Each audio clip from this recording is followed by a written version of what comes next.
Bismillah walhamdulillah wassalatu wassalamu ala rasulillah. We praise Allah Azza wa Jal, the King, the Master, the Sustainer, the Creator of the seven heavens and the earth, and we send peace and blessings upon His beloved Muhammad sallallahu alayhi wa sallam. Wallahi, my brothers, in my very little time in da'wah, I've come across two types of people. One is the one who thinks he's a bad boy. He thinks he's a gangster. He thinks he's above everyone else. And deep down in his heart, and even times on his tongue, he makes it very clear that he doesn't have time for Allah, that he doesn't have time for this deen, that he doesn't have time for this religion and sunnah and do this and do that and this is haram and this is not allowed. And there's an attitude that comes along with it, that pride, that arrogance in the heart. You come to talk to the brother, he says to get out of here, man. Every time one of you grows a little bit of a beard, maybe he heard a couple of ahadith on YouTube, now he thinks he's a sheikh. Everyone wants to come and preach to me. Get out of here, man. I don't need this in my life. Let me do my thing. An attitude towards Allah subhanahu wa ta'ala, like somewhat that he doesn't need Allah. And then there's the opposite too. There's the guy who, mashallah, he's been on deen for a couple of years, and I hate this term, on deen or religious. What is religious? What does it mean to be on deen? Who defines who is and who isn't on deen? Who died and gave us the authority to claim whether this person is or isn't on deen anyway? Have we become so shallow that now because you got a nice beard, you wear a nice white abaya, Allahu Akbar, this guy's pumped. So there's the opposite. There's the guy who, mashallah, he's been on deen for a couple of years.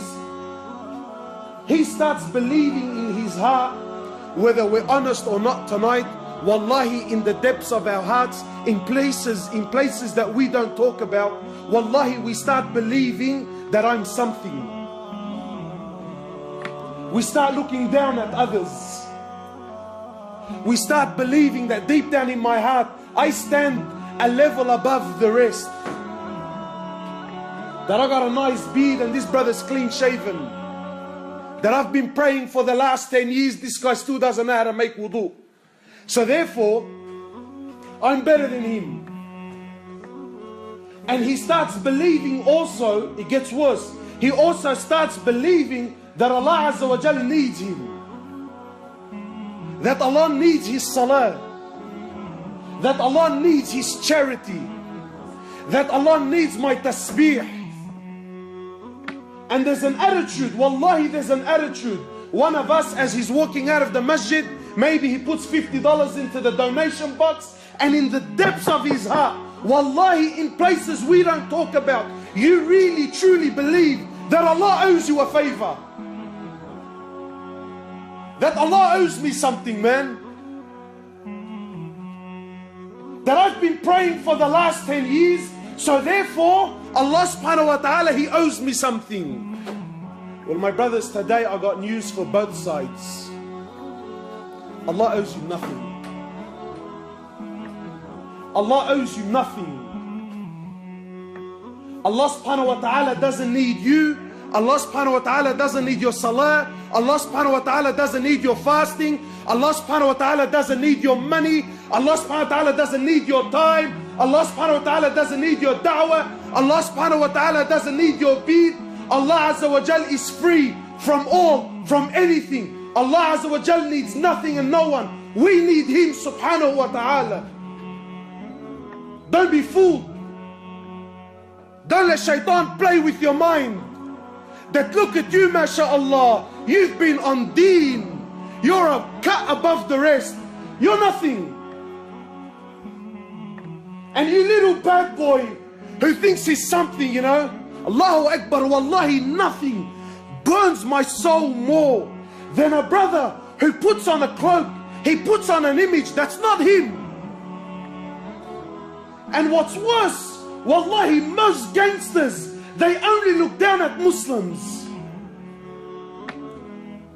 Maybe, you know, he buys a nice little car, or maybe he's got a few little spinners around him who fear him because of his physical size. Yeah, so they start looking. So he actually starts believing I'm something, man. Or maybe you're making a couple of dollars moving a couple of things. So then there's this attitude, don't come to me with your deed. Let me do as I please. Let me run amok. I want to go where I want. I want to sell what I want. I want to snort what I want. I want to sleep with whoever I want. Don't come to me with your religion. If Allah is so great, then why is He so bothered? Leave me alone. Well, my brother, you also, no matter what you do, no matter what you sell, no matter what you take and how much you take of it, it doesn't harm Allah. In the authentic hadith, in the hadith Qudsi, Allah Azza wa Jal says, Ya ibadi. Who's Allah Azza wa Jal speaking to? Allah says, oh my slaves, and please my brothers, you have to listen with depth. Many of us, we come to a talk, we come to a lecture, we come to a khutbah. You sit in the khutbah to listen. Today we don't come to hear speakers, we come to watch speakers. We come to watch them. No, we're here to listen. And many of us, when we sit and we listen, we think, Allahu Akbar, I wish my friend was here. I wish my uncle was here. I wish my brother was here. He needed to hear these words. Man, he spoke about everything he does wrong. This is the biggest sign of a corrupted heart. Because if Allah wanted them here, wallahi, they will be here. But you're here. Allah put you here for you to listen, for maybe this disease is in your heart. Allah says, Ya ibadi, oh my slaves. If the first of you to the last of you, the human of you and the jinn of you, if you were all to come together collectively, all, not some, all of you were to come together collectively to worship me and worship me and worship me until you become like the most pure heart amongst you, this does not increase my greatness in any way, shape or form. And the opposite is true, you little gangster.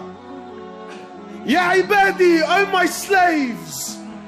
If all of you, the human of you and the jinn of you, if you were all to come together collectively and all of you were to sin, steal, cheat, sell drugs, prostitute, do whatever you desire, you little gangster. Do whatever you think makes you look cool and hectic on the streets.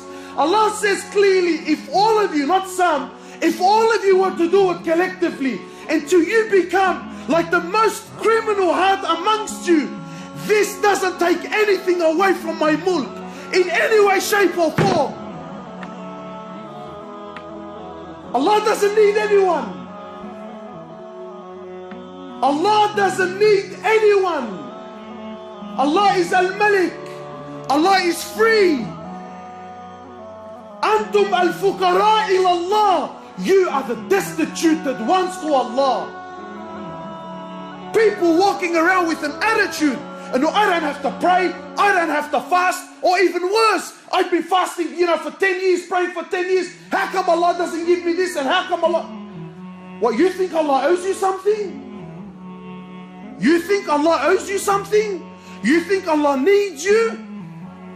Allah doesn't need anyone. Allah